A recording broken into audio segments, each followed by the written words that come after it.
ஆண்டவராகிய இயேசு கிறிஸ்துவின் கிருபையும் சமாதானமும் உங்கள் அனைவரோடும் கூட என்றென்றைக்கும் இருப்பதாக.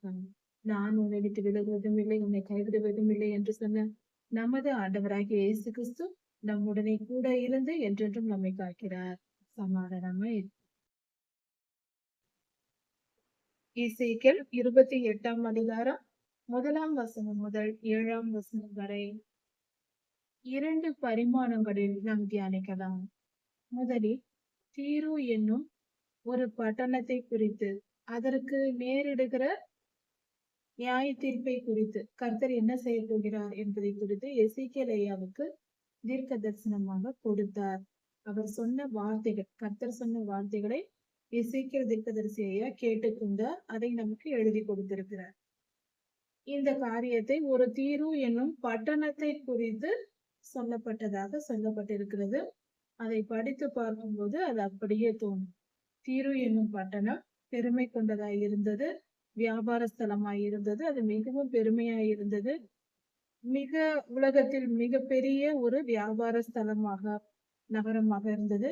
எருசலேம் அழிந்ததும் எருசலேமின் வர்த்தகமும் சேர்ந்து நமக்கு வரும் என்று மிகவும் சந்தோஷப்பட்டதாகவும் எருசலேமை பரியாசம் செய்ததாகவும் வேதத்தில் சொல்லப்பட்டிருக்கிறது.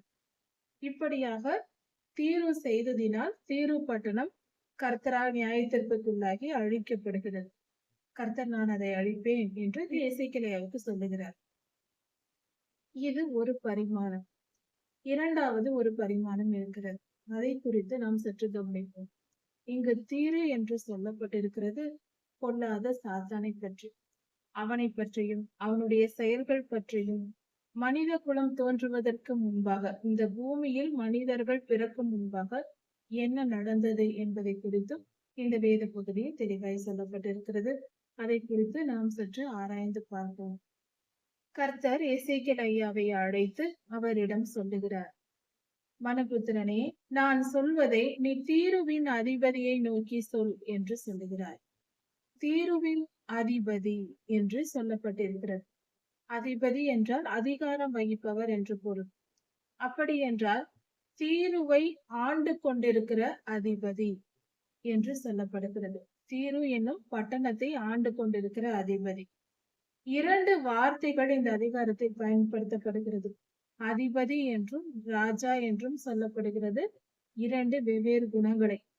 இந்த அதிபதி என்ற வார்த்தை நாம் கவனிக்கும் போது இது ஒரு பரிமாணத்தில் தீருவின் ராஜாவை குறிப்பது போல நமக்கு தோன்றினாலும் இது முழுக்க அதாவது தீருவின் பட்டணத்திற்கு கர்த்தர் கொடுக்கிற நியாய தீர்ப்பு வரப்போகிறது.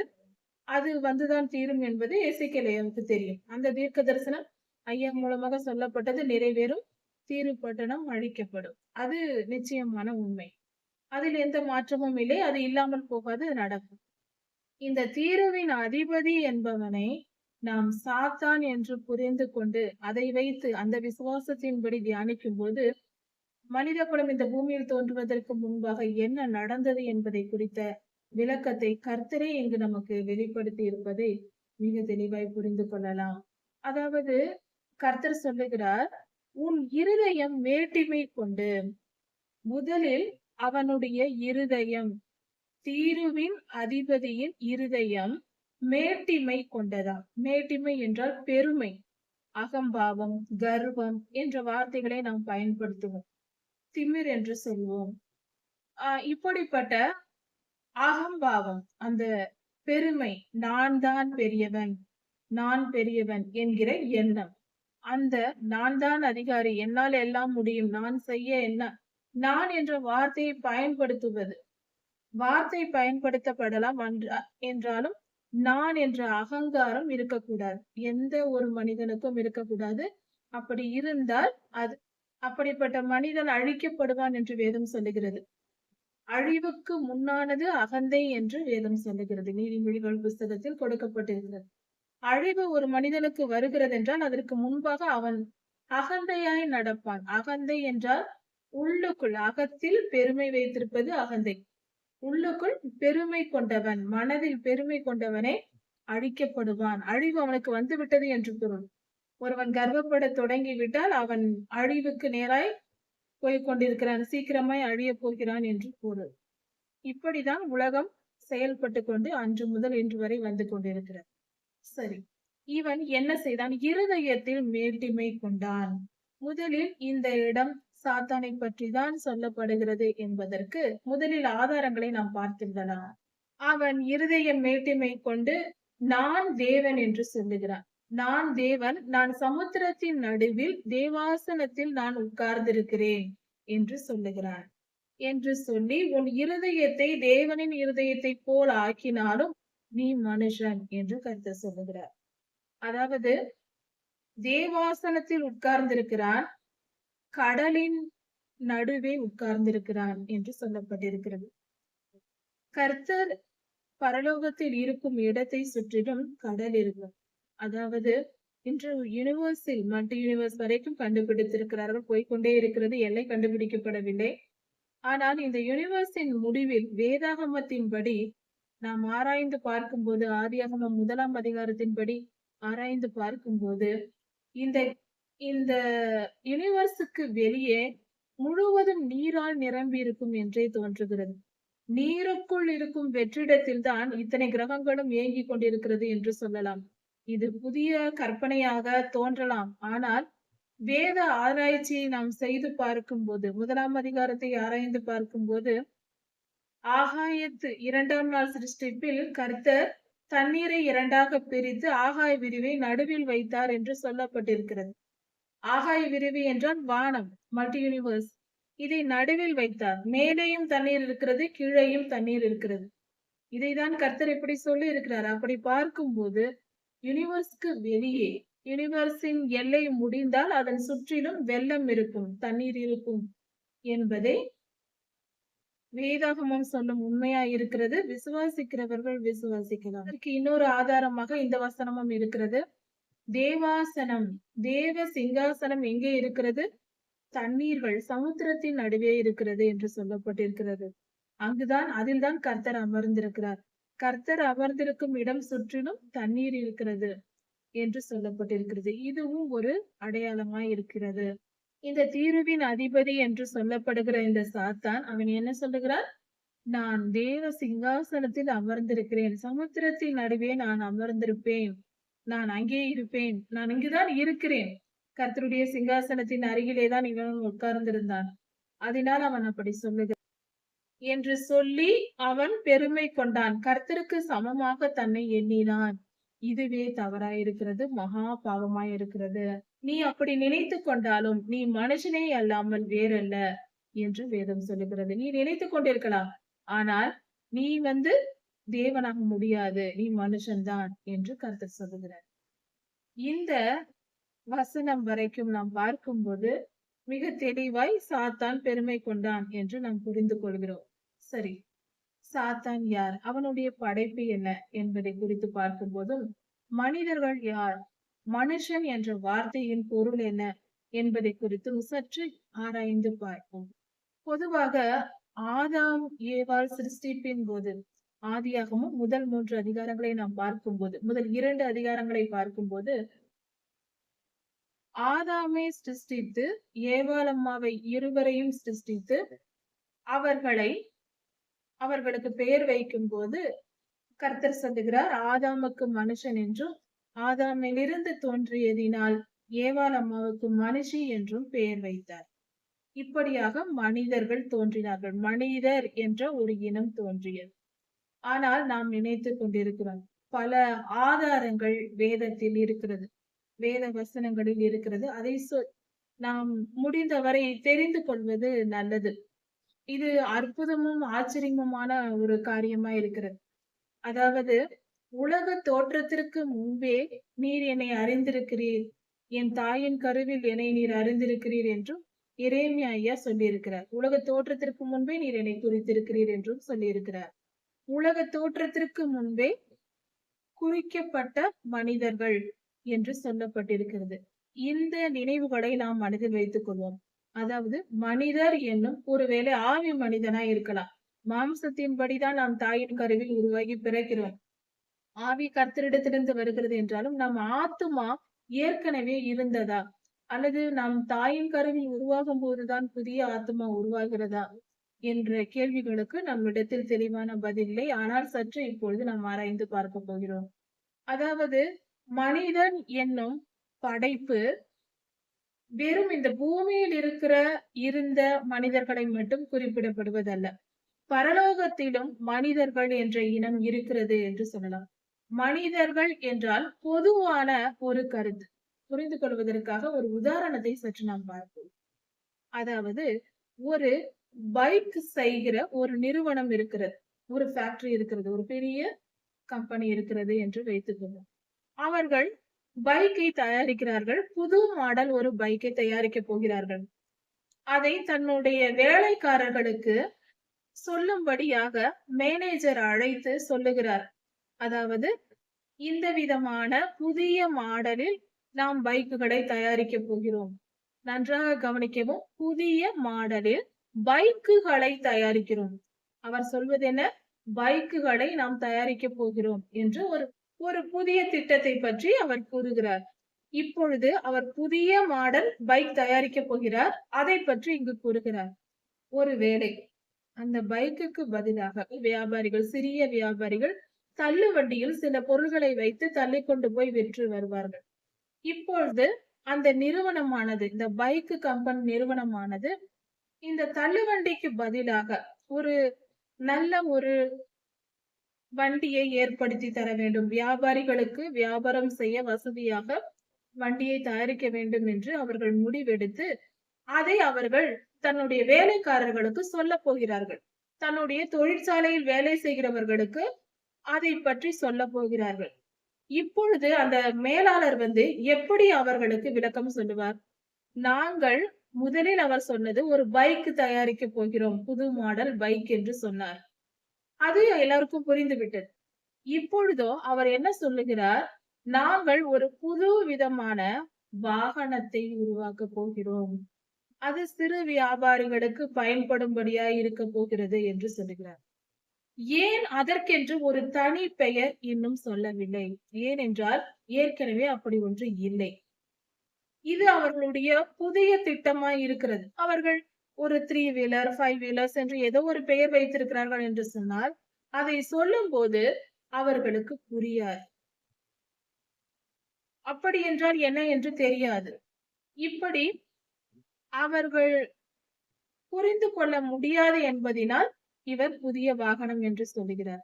அப்படி என்றால் பைக் என்ற ஒரு வார்த்தையை பயன்படுத்தும் போது, புதிய மாடல் பைக் வரும்போது அவரால் அதை சொன்ன உடனே எல்லாராலும் புரிந்து கொள்ள முடிந்தது. காரணம், பைக் என்ற பெயர் ஏற்கனவே தெரிந்திருந்தது எல்லோருக்கும்.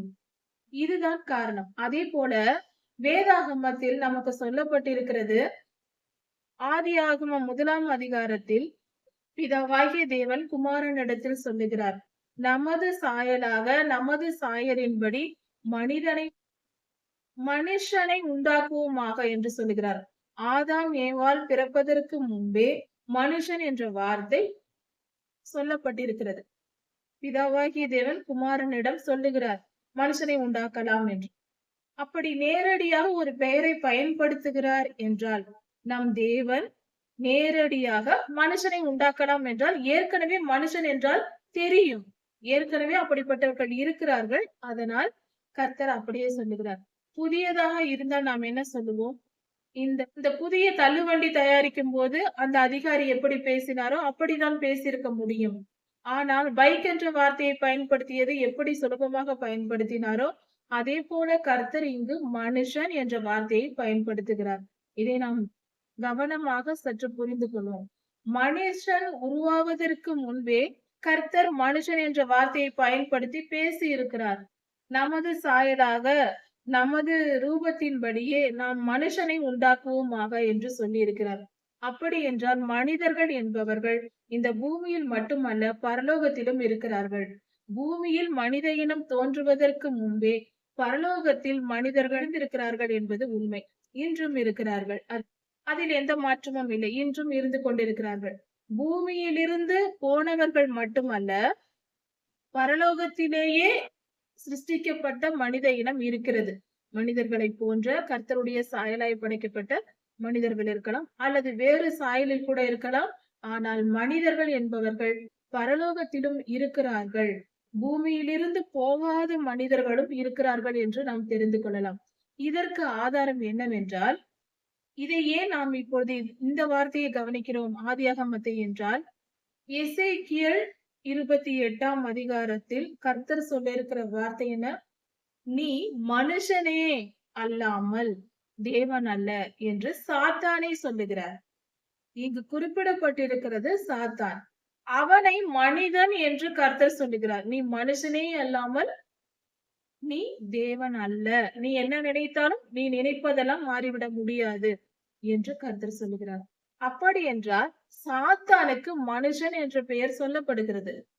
அப்படி சொல்லப்படுவதானால் மனித இனம் தோற்றத்திற்கான காரணம், அவர்கள் முடிவு எப்படி இருக்க போகிறது? மனித இனத்தின் முடிவு, அதாவது பரலோகத்தில் நாம் என்ன செய்ய போகிறோம், மறுமையில் நம்முடைய வாழ்க்கை என்ன, நித்திய ஜீவனில் எப்படி வாழப்போகிறோம் என்பதற்கான பல காரியங்களை இந்த அடிப்படையில் யோசித்து பார்க்கும்போது பல காரியங்கள் புரிய வரலாம். இது அடிப்படை சத்தியமா இருக்கிறது, இந்த வெளிப்பாடா இருக்கிறது.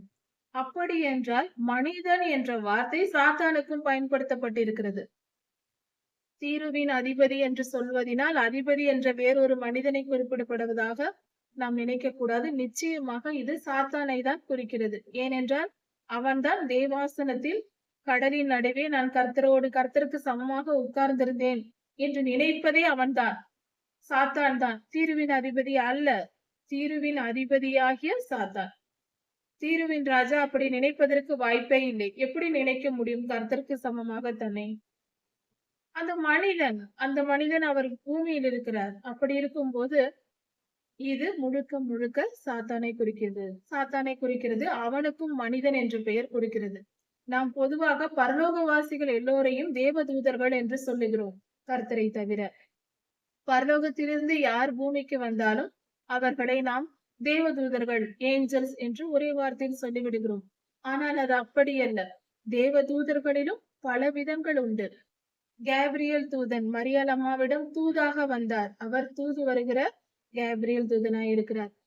தானியேல் தீர்க்கதரிசன புஸ்தகத்தில் பார்க்கும்போது மிகாவேல் தூதன் யுத்தம் செய்ய வந்தார். அவர் மிகாவேல் தூதனாய் இருக்கிறார். எசேக்கியேல் தீர்க்கதரிசன புஸ்தகம் 8ஆம் அதிகாரத்தை பார்க்கும்போது சங்கரிக்கும் தூதர்களை கர்த்தர் பூமிக்கு அனுப்புகிறார். அவர்கள் சங்கரிக்கிறவர்களாய் இருக்கிறார்கள். நீதிமான்களின் நெற்றியில் அவர்கள் முத்திரை போடக்கூடிய கர்த்தருடைய ஊழியர்களாய் ஊழியம் செய்கிறார்கள். இப்படி பலவிதமான ஊழியர்கள் இருக்கிறார்கள். இன்னும் அதிகமாய் பார்க்கலாம். பரலோகத்தில் மிகாயா தீர்க்கதரிசியின் வரலாற்றை பார்க்கும்போது அவர் பரலோகத்தில் இருந்து பொல்லாத ஆவிகள், பொய்யின் ஆவி புறப்பட்டு வருகிறதை பார்த்து சொல்லுகிறார். இப்படி அதுவும் தெரிகிறது, பொல்லாத ஆவிகளும் அங்கிருக்கிறது என்று. இப்படி பலவிதமான காரியங்கள். யோபையாவின் புஸ்தகத்தை பார்க்கும்போது சாத்தான் பரலோகத்தில் போய்தான் கர்த்தரிடத்தில் பேசுகிறான். அவனும் போய் நின்றிருக்கிறான் அந்த தேவாலயம் கூடி வரும் பொழுது. இதையும் நம்மால் பார்க்க முடிகிறது. நமது ஆண்டவராகிய இயேசு கிறிஸ்து மறுரூப மலையில் மோசே ஐயா, எலியாயா இவர்களை சந்திக்கிறார். அதை பார்க்கும்போது பரலோகத்திலிருந்து பரிசுத்தவான்களும் இருக்கிறார்கள், அவர்களும் இங்கு வருகிறார்கள். இப்படி பலவிதமான காரியங்கள் நமக்கு இருக்கிறது. கர்த்தரும் இங்கிருந்து பரலோகத்திற்கு போயிருக்கிறார், எடுத்துக்கொள்ளப்படுதலில் போயிருக்கிறார். எலியாயா போயிருக்கிறார். இதையெல்லாம் நாம் பார்க்கிறோம். ஏனோக்கு ஐயா புறப்பட்டு போயிருக்கிறார். இப்படி பரலோகத்தில் கர்த்தர் இருக்கிறார்கள், கர்த்தர் இருக்கிறார், மனிதர்கள், விதவிதமான பரலோகவாசிகள் இருக்கிறார்கள் என்பது தெரிகிறது. சாத்தானும் அப்படிப்பட்ட மனிதன் என்ற ஒரு வகை கூட்டத்தாரின் ஒருவனாக இருந்திருக்கிறான். ஆனால் இவன் மிகவும் முக்கியத்துவம் வாய்ந்தவனாக இருந்திருக்கிறான். கர்த்தர் எந்த ரகசியத்தையும் அவனிடத்தில் மறைக்கவில்லையாம். சிருஷ்டிப்பை குறித்தான ரகசியங்கள், அதாவது இந்த பரலோகத்திலும் பூமியிலும் அவனுக்கு மறைவானது ஒன்றும் இல்லை. எல்லாவற்றையும் வெளிப்படுத்தி வைத்திருந்தார் கர்த்தர். சிருஷ்டிக்கப்பட்ட எல்லா காரியங்களிலும் கர்த்தர் சகலத்தையும் அவனுக்கு தெரிவித்திருந்தார். அவன் எல்லாவற்றிலும் ஞானவானாய் இருந்தான் என்றும் சொல்லப்பட்டிருக்கிறது. இப்படி பார்க்கும் பொழுது அவன் ஞானம் உள்ளவனாக இருந்தான் என்றும் சொல்லப்பட்டிருக்கிறது. அவனுடைய நினைவுகளை பற்றி, அவன் செயல்களை பற்றி கர்த்தர் சொல்லுகிறார். நீ மனுஷனே அல்லாமல் தேவன் அல்ல, நீ தானியேலை பார்க்கிலும் ஞானவான். உனக்கு நான் எந்த ரகசியத்தையும் மறைக்காமல், சாத்தானுக்கு எந்த ரகசியத்தையும் கர்த்தர் மறைக்காமல் எல்லாவற்றையும் வெளிப்படுத்தி இருந்தார். அவன் நல்லபடியாக அவன் வேலை செய்து கொண்டிருந்தான். அவனுக்குள் ஒரு மேட்டிமை வந்தது. அவன் இருதயத்தில் மேன்மை பாராட்டினான். நான் கர்த்தருக்கு சமமாய் உட்கார்ந்திருக்கிறேன். கர்த்தருடைய சிங்காசனத்தில் இருக்கிறேன். திரளான சமுத்திரத்தின் அருகில் நான் உட்கார்ந்திருக்கிறேன் என்று சொன்னான். இப்படி சொல்லிய அந்த சாத்தான் அவன் அதிக ஞானத்தினால், தன்னுடைய ஞானத்தினால் அதிக பொருளை சம்பாதித்தான், பணத்தை சம்பாதித்தான், அதிக பொருளை, தங்கத்தையும் வெள்ளியையும், அதிக ஐஸ்வர்யத்தை சம்பாதித்தான் என்று வேதம் சொல்லுகிறது.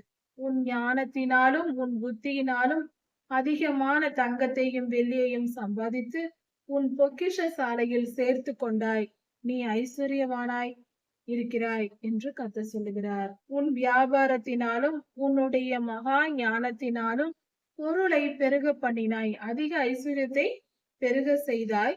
அப்படி செய்து அந்த பொருள் பெருகியதினால் நீ பெருமை கொண்டாய். பணம் அதிகமாய் சேர்ந்ததினால் வந்த பெருமை. இந்த பெருமையினால் தான் சாத்தான் தன்னை மிக பெரியவனாக நினைக்கிறான். அவன் மனதில் பெருமை வருவதற்கு காரணம் அவனுடைய ஐஸ்வர்யமாய் இருந்திருக்கிறது. கர்த்தர் சொல்லுகிறார், நீ இப்படியாக பெருமை கொண்டு உன் ஐஸ்வர்யத்தினால் ஐஸ்வர்யம் அதிகமாய் இருக்கிறது என்று பெருமை கொண்டு கர்த்தருக்கு சமமாக நீ உன்னை எண்ணியபடியினால் நான் உன்னை சுற்றிலும் இருக்கிற தேசத்தார் மறு தேசத்தாரின் கையில் ஒப்பு கொடுப்பேன். அவர்கள் எல்லாரும் உன்னை வந்து, அதிலும் அவர்கள் ஜாதிகளில் மிக பலவான்களானவர்கள், மிக பலசாலிகளானவர்கள், அவர்கள் வந்து அவர்கள் உனக்கு விரோதமாய் வந்து தங்கள் பட்டயங்களை உருவி அந்த உனக்கு விரோதமாய் வந்து உன் ஞானத்தின் அழகுக்கு விரோதமாக வருவார்கள். ஞானத்தின் அழகுக்கு விரோதமாய் வந்து பட்டயங்களை உருகுவார். உன் மினுக்கை குலைத்து போடுவார்கள். உனக்கு விரோதமாய் வந்து பட்டயத்தை உருவி யுத்தம் பண்ணுவார்கள் என்றால் மிகப்பெரிய வாள் எடுத்துக்கொண்டு வந்து அந்நிய ஜாதியார் தீரு பட்டணத்தை பார்த்து சுற்றிலும் இருக்கிற பலவான்கள் வந்து மிகப்பெரிய வாள், கத்தி, ஈட்டி எல்லாம் கொண்டு வந்து யுத்தம் பண்ணுவார்கள் என்று பொருள் கொள்ளலாம். ஆனால் இங்கு வேதம் சொல்லுகிறது, உன் ஞானத்தின் அழகுக்கு விரோதமாக என்று சொல்லப்பட்டிருக்கிறது. ஞானத்தின் அழகு, இது எப்படி? சரி, ஞானம் என்று வைத்துக் கொள்ளலாம். ஞானத்தின் பூரணமான ஞானம், முழுமையான ஞானத்தின் அழகு. அதற்கு விரோதமாக பட்டயத்தை எடுப்பது. ஞானத்திற்கு விரோதமாக பட்டயத்தை எடுப்பது என்றால் என்ன? அந்த பட்டயம் என்ன? அது எப்படிப்பட்ட யுத்தம்? ஞானத்தின் அழகுக்கு விரோதமான யுத்தம் என்றால் அது எப்படிப்பட்ட பட்டயம்? நிச்சயமாக இது கத்தியும் அரிவாளும் எடுத்து வெட்டும் வாள் எடுத்து யுத்தம் செய்கிற யுத்தம் அல்ல.